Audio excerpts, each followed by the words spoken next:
¿Eres realmente una buena persona? La mayoría de las personas podrían contestar a esta pregunta con un rotundo y poco reflexivo sí, pues ellos en su criterio consideran de sí mismos que son buenas personas. Pero, ¿qué significa ser una buena persona? ¿Es simplemente alguien que no se mete en la vida de los demás y es amable con todo el mundo? ¿Alguien dispuesto a brindar ayuda a las personas?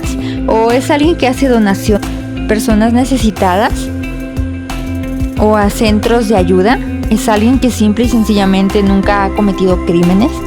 Quizá todo esto pueda parecer que es correcto, que ser buena persona engloba todos los ejemplos anteriores. Sin embargo, ¿qué pasa con las intenciones detrás de las acciones?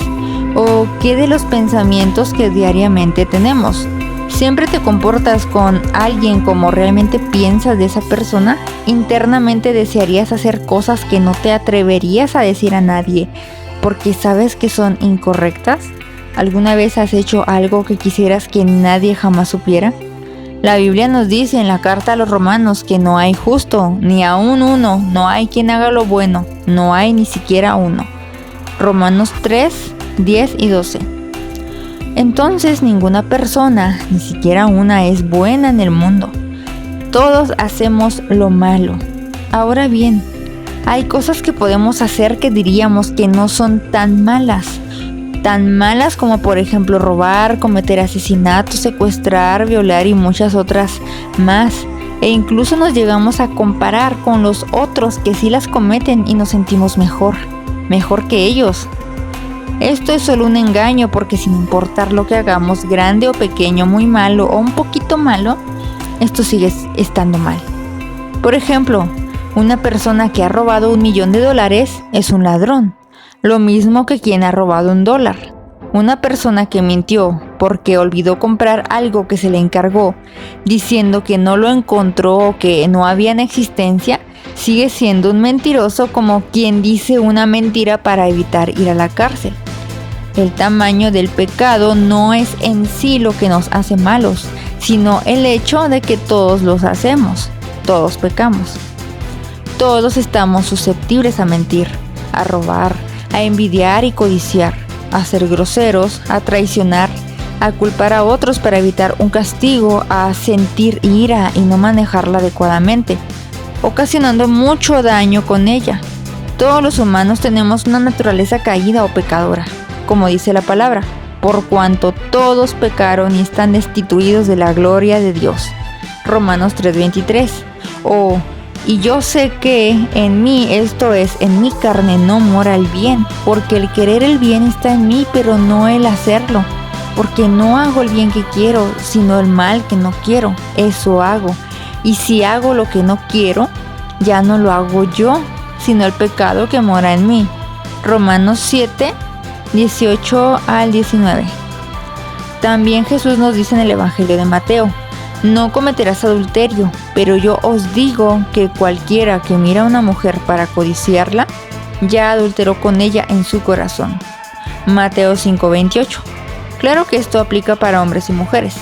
También se nos dice: oísteis que fue dicho por los antiguos, no matarás. Y cualquiera que matare será culpable de juicio.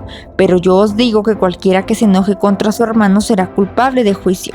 Mateo 5, versículo 21-22. Entonces aquí concluimos que cualquiera que en su corazón, es decir, en su mente, ya haya imaginado y sentido el ferviente deseo de hacer algo, ya lo ha hecho, y ante Dios es tan culpable como si su deseo se hubiera materializado. Realmente ser una buena persona es algo imposible para cualquiera. Ninguno puede ser por sus propios medios o por su propia capacidad e inteligencia. Mucho menos aquellos que ni siquiera lo intentan o no tienen algún interés en serlo. Ahora viene otra pregunta.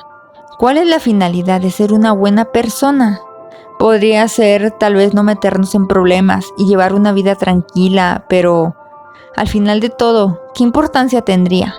Como ya se mencionó, ser buena persona es algo que ningún ser humano tiene capacidad de ser por sí mismo. Pero esto tiene implicaciones mucho más graves de lo que se puede pensar o creer. En primer lugar, no podemos ser buenas personas porque estamos separados de Dios, por cuanto todos pecaron y están destituidos de la gloria de Dios. Pero vuestras iniquidades han hecho división entre vosotros y vuestro Dios, y vuestros pecados han hecho ocultar de vosotros su rostro para no oír. Isaías 59:2. Entonces estamos separados de Dios por nuestro pecado. Es por ello que no podemos verle, y Él no está físicamente visible a nuestros ojos. Realmente nosotros merecemos la muerte por nuestros pecados, como dice en Romanos 6:23, porque la paga del pecado es muerte, mas la dádiva de Dios es vida eterna en Cristo Jesús, Señor nuestro. Pero Dios desde la eternidad tenía un plan, sabiendo las decisiones tomadas por la humanidad, que han ocasionado su separación de Dios. Es por ello que Cristo murió por nosotros. Mas Dios muestra su amor para con nosotros, en que siendo aún pecadores, Cristo murió por nosotros. Romanos 5:8. Fue por ello que su propio Hijo Jesús se hizo hombre y llevó en sí mismo nuestros pecados, quien llevó él mismo nuestros pecados en su cuerpo sobre el madero, para que nosotros, estando muertos a los pecados, vivamos a la justicia, y por cuya herida fuisteis sanados. Primera de Pedro 2:24. Así que Cristo vino a salvarnos, porque el Hijo del Hombre vino a buscar y salvar lo que se había perdido.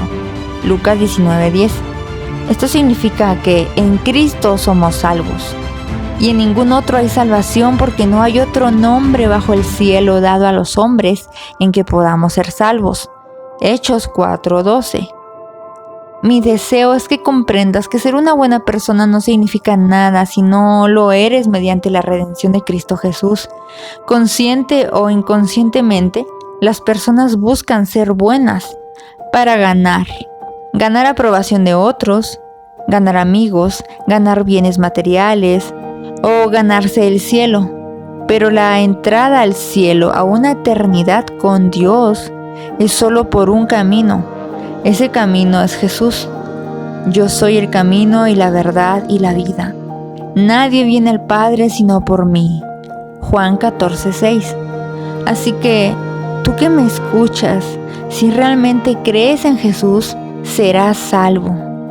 Que si confesares con tu boca que Jesús es el Señor y creyeres en tu corazón que Dios le levantó de los muertos, serás salvo.